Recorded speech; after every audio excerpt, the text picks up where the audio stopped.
आपने कभी नहीं सोचा होगा कि एक आईटी बिल्डिंग जैसी जगह जहां हर कोना कैमरों से भरा होता है, वहां भी कोई ऐसा कोना हो सकता है जहां कुछ छुपकर आपको देख रहा हो। यह कहानी है विवेक झा की, जिसने मुंबई के वर्धान टेक पार्क की बहुमंजिला बिल्डिंग की 13वीं फ्लोर पर नाइट शिफ्ट में बैकएंड डेटा एग्जीक्यूटिव करीब 5 साल काम किया।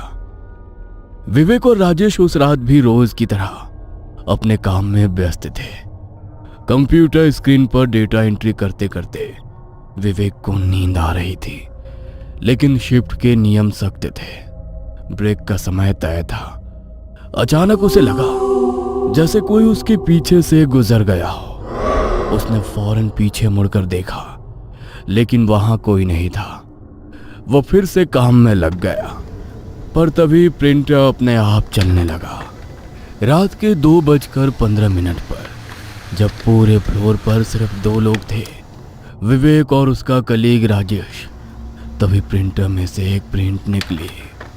उसने सोचा शायद कोई सिस्टम से कनेक्ट है और किसी ने गलती से फाइल भेजी होगी, लेकिन जब उसने प्रिंटर पेपर निकाला तो वो खाली थी।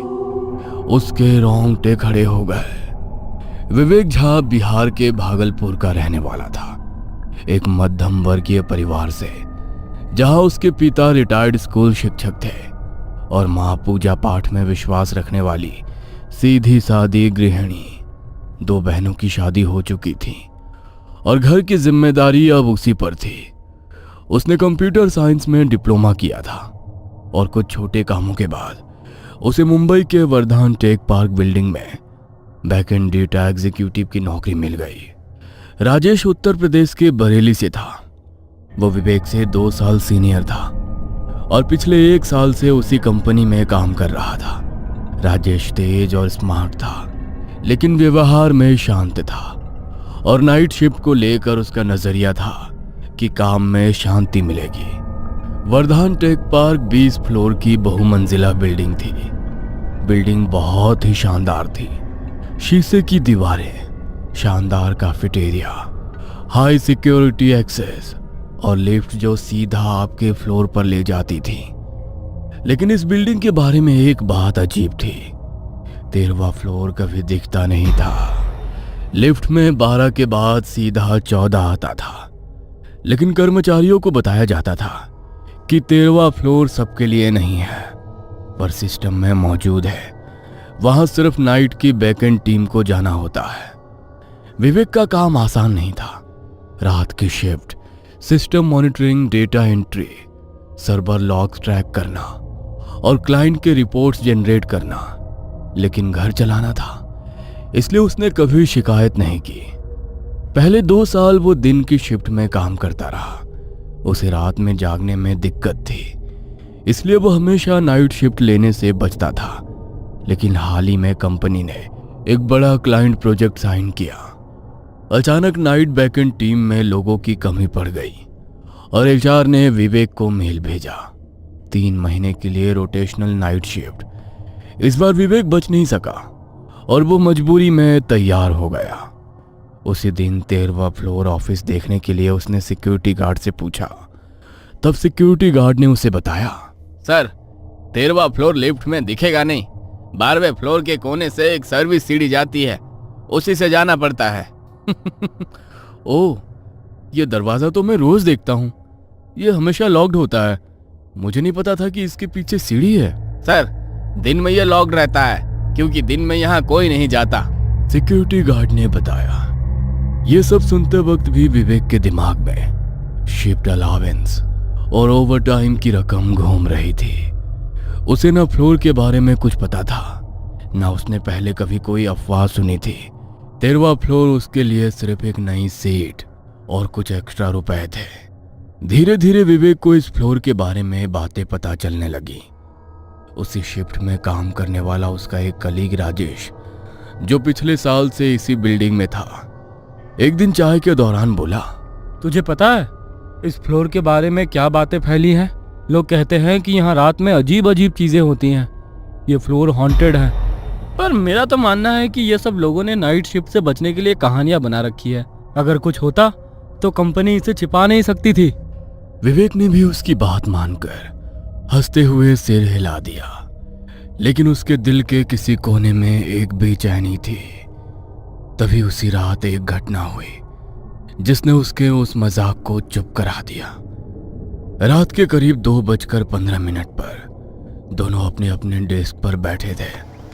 अचानक प्रिंटर अपने आप चलने लगा। राजेश बोला, अबे किसी ने डॉक्यूमेंट भेजा होगा।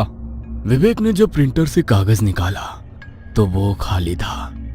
राजेश ने मजाक में कहा, भूतों ने अपना रेज्यूमे भेजा होगा। शिफ्ट के दौरान विवेक के बगल के सिस्टम पर सीसीटीवी की स्क्रीन चलती रहती थी, जो आमतौर पर सिक्योरिटी रूम से लिंक थी। कोई उसे ऑफ नहीं करता था, क्योंकि कई बार सिक्योरिटी खुद उसे ऑन छोड़ देते थे।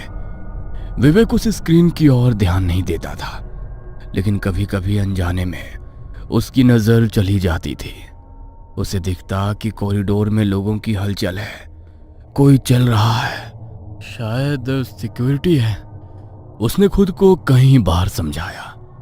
एक रात विवेक ने सीसीटीवी में एक परछाई देखी और अगले पल उसी फुटेज में कोई उसकी कुर्सी के पीछे खड़ा है। राजेश चिल्लाया, विवेक पीछे देख।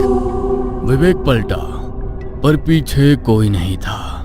दोनों कुछ पल तक चुप रहे, एक दूसरे की ओर देखते हुए।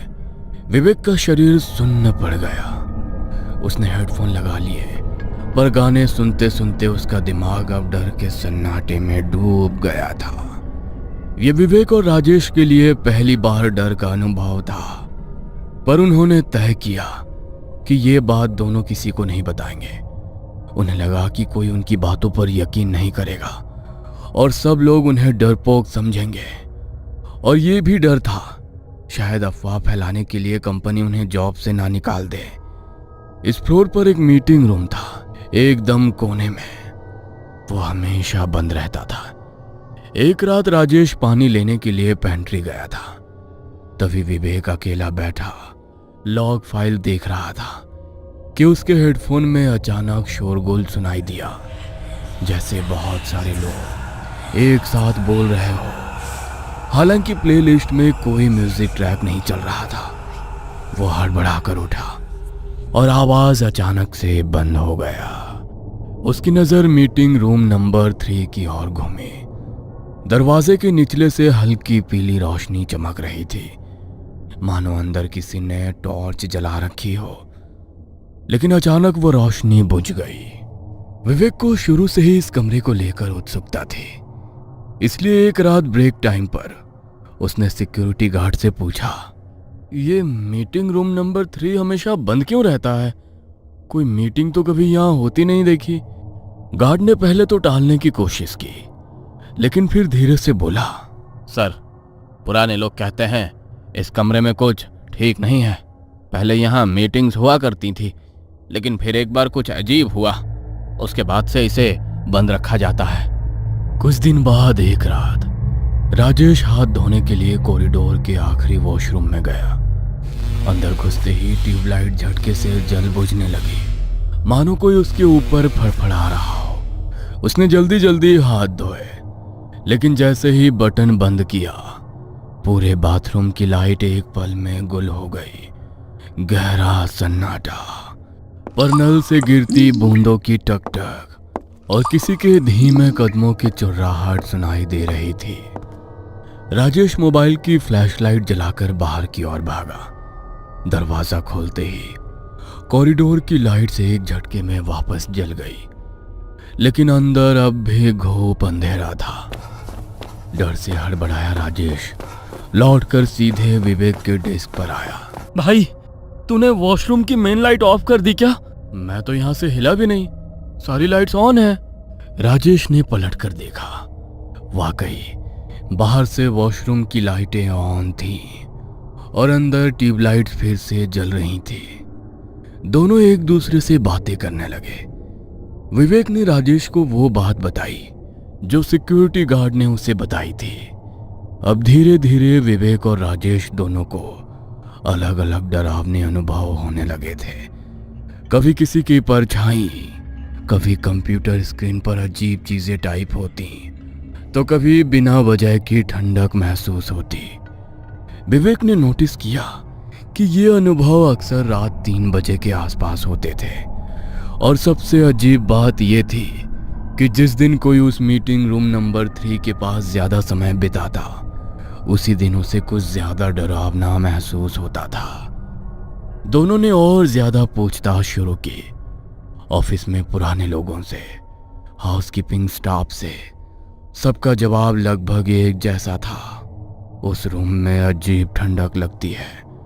कई बार अंदर से खुद ब खुद आवाज आती है, और जो भी देर रात उस रूम के पास बैठा हो, उसे कुछ अजीब चीजें दिखती हैं। यह सब सुनकर विवेक का डर और बढ़ गया। ऐसा लगने लगा था जैसे उस कमरे के भीतर कोई ऐसी शक्ति थी जो आसपास मौजूद हर चीज पर असर डाल रही थी। एक रात करीब 3:10 पर उस कमरे से कुछ आवाज आई। विवेक और राजेश उस कमरे के पास गए तो उन्हें दरवाजे के नीचे से लाइट जली दिखी। विवेक धीरे धीरे उस ओर बढ़ा। दरवाजा बंद था, लेकिन अंदर से हल्की हल्की आवाजें आ रही थी, जैसे कोई दबी आवाज में बात कर रहा हो। उसने राजेश से सिक्योरिटी को कॉल करने के लिए कहा, लेकिन किसी ने फोन नहीं उठाया। डर कर वो वापस अपनी डेस्क पर लौटे तो विवेक का सिस्टम ऑन था और उसकी स्क्रीन पर एक लाइन टाइप हो चुकी थी, तुमने दरवाजा क्यों नहीं खोला। विवेक और राजेश अब इस फ्लोर के माहौल से अंदर ही अंदर डरने लगे थे। हर रात वो ऑफिस आते, लेकिन अब उनके चेहरे पर पहले जैसी सहजता नहीं रहती। एक दिन ब्रेक के दौरान जब वो कैंटीन में बैठे थे, तब उन्हें हाउसकीपिंग स्टाफ से पता चला कि शरद नाम का एक एम्प्लॉय इसी शिफ्ट में कुछ महीने पहले काम करता था और उसने अचानक नौकरी छोड़ दी थी। यह सुनकर विवेक को बहुत आश्चर्य हुआ, क्योंकि ऐसा कोई रिकॉर्ड ऑफिस में नहीं था। विवेक ने कुछ खोजबीन की और जैसे तैसे शरद का नंबर निकाला। फोन पर बात करने पर शरद पहले टालम टोल करने लगा, लेकिन जब विवेक ने उसे बताया कि वो भी अब उसी मीटिंग रूम नंबर सीसीटीवी के अनुभव से गुजर रहा है, तो शरद कुछ पल चुप रहा और फिर धीरे से बोला, मिलो मुझसे, लेकिन किसी और को मत बताना। अगले दिन शाम को एक छोटे से चाय स्टॉल पर दोनों मिले। शरद पहले बहुत घबराया हुआ था, हाथ कांप रहे थे, आवाज थरथरा रही थी। शरद ने बताया, उस मीटिंग रूम में एक बार एक एम्प्लॉय की मौत हो गई थी। नाइट शिफ्ट में ओवरटाइम के दौरान स्ट्रेस से हार्ट अटैक आया। कंपनी ने ये बात छुपा ली ताकि कंपनी की इमेज ना खराब हो जाए, लेकिन कहते हैं तभी से उसकी आत्मा वहीं पर है। क्या तुमने खुद कुछ देखा है? शरद की आंखें डबडबा गई। देखा? अरे वो हर रात मेरी सीसीटीवी स्क्रीन पर बैठा होता था, और एक रात तो सीसीटीवी में मैंने खुद को उस रूम में बैठा देखा, लेकिन असली में तो मैं अपनी कुर्सी पर था। उस रात के बाद मैंने शिफ्ट बदलने की रिक्वेस्ट की, लेकिन किसी ने नहीं मानी और उन्होंने उस रूम का कैमरा बंद कर दिया। फिर एक रात मैंने उसी मीटिंग रूम का दरवाजा खोल दिया। मैं आज तक नहीं बता सकता कि उस कमरे में क्या था। बस इतना जान लो, वहां कुछ है जो किसी को भी अपने जैसा बना सकता है। इतना बताकर शरद वहां से चला गया। उस रात विवेक ने शरद की सारी कहानी राजेश को बताई। दोनों ने तय किया कि वो सीसीटीवी कैमरे ऑन करके उसकी रिकॉर्डिंग सेव करेंगे। उन्होंने पिछली 3 रातों की फुटेज सेव कर ली और पेन ड्राइव में डाल दी। सुबह होते ही उसने एचआर को मेल किया कि वो अब से ऑफिस नहीं आ सकता और मीटिंग रूम नंबर 3 के बारे में कुछ गंभीर बात है। लेकिन कुछ ही देर में उसके सिस्टम की स्क्रीन काली हो गई और एक अजीब फॉन्ट में लिखा था, तुमने जो देखा जो किसी को नहीं देखना चाहिए था। वह घर गया और सोने की कोशिश की। जब वो सोकर उठा और देखा तो पेन ड्राइव गायब थी। उसका लैपटॉप ऑन था और स्क्रीन पर फिर वही लाइन, शिफ्ट 13 छोड़ नहीं सकते। उसी रात राजेश का फोन आया। उसकी भी स्क्रीन पर वही लाइन आ चुकी थी और मीटिंग रूम का दरवाजा अपने आप खुला हुआ था। अगली सुबह एचआर ने ऑफिस पहुंचते ही पाया कि मीटिंग रूम नंबर 3 का सीसीटीवी फुटेज अपने आप डिलीट हो चुका है। कोई बैकअप नहीं बचा था और वो फर्श जहां मिहिर की मौत हुई थी वहां अब सीलन और दरारें थीं, जैसे जमीन खुद कुछ छुपा रही हो। अगले हफ्ते दोनों ने रेजिग्नेशन दिया। विवेक ने नौकरी छोड़ दी, शहर छोड़ दिया, लेकिन आज भी उसे रात के करीब 3:10 पर नींद में झटका लगता है।